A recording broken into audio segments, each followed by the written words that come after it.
Karman रेखा वह बिंदु होती है जहां पर पृथ्वी का वातावरण समाप्त होता है और बाह्य अंतरिक्ष यानी कि आउटर स्पेस शुरू होता है।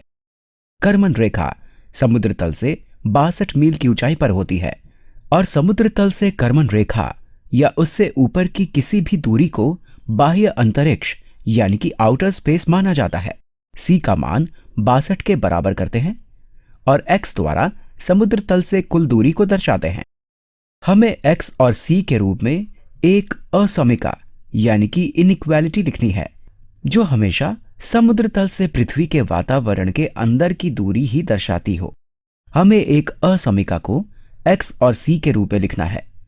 एक्स समुद्र तल से ऊपर की दूरी है और सी कर्मन रेखा है और हमें केवल उसी दूरी को ध्यान में रखना है जो पृथ्वी के वातावरण के अंदर हो, यानी कि ये दूरी कर्मन रेखा के नीचे होगी।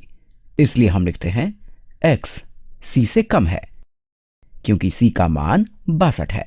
मैं इसको सुनिश्चित कर लेना चाहता हूं। यहां बताया गया है कि कर्मन रेखा वो बिंदु है जहां पृथ्वी का वातावरण समाप्त होता है और बाह्य अंतरिक्ष शुरू हो जाता है। तो क्या होगा अगर हम ठीक 62 मील की ऊंचाई पर हों? कर्मन रेखा समुद्र तल से 62 मील की ऊंचाई पर होती है और समुद्र तल से कर्मन रेखा या उससे ऊपर की दूरी को बाह्य अंतरिक्ष माना जाता है। तो अगर मैं सी या सी से ऊपर हूं तो इसका अर्थ है कि मैं बाह्य अंतरिक्ष में हूं, इसलिए एक्स सी से कम ही होना चाहिए। तो एक्स सी से कम ही होगा, एक्स सी के बराबर भी नहीं होगा, ये हमेशा सी से कम ही होगा। तो ये सही उत्तर है। आइए अब एक और प्रश्न हल करते हैं। ब्लैक होल अंतरिक्ष का एक ऐसा स्थान होता है जहां पर गुरुत्वाकर्षण बल इतना अधिक होता है कि अगर कोई भी वस्तु इसके अंदर गिर जाए तो वो वापस नहीं निकल सकती है। ई द्वारा उस सबसे बड़ी दूरी को दर्शाना है जिस दूरी से ब्लैक होल के केंद्र से किसी भी वस्तु को अंदर खींच लिया जाता है। अगर किसी वस्तु की ब्लैक होल के केंद्र से दूरी x है तो x और e के रूप में किसी वस्तु की ब्लैक होल से सुरक्षित दूरी के लिए एक असमिका लिखनी है।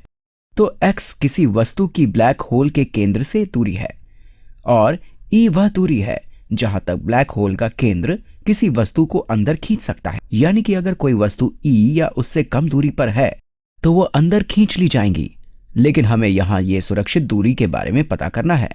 तो अगर वस्तु e से अधिक दूरी पर है तो वस्तु सुरक्षित होगी, इसलिए ये e से अधिक दूरी होगी जब कोई वस्तु सुरक्षित होगी, क्योंकि e दूरी पर भी वस्तु अंदर चली जाएगी और ये सही उत्तर है।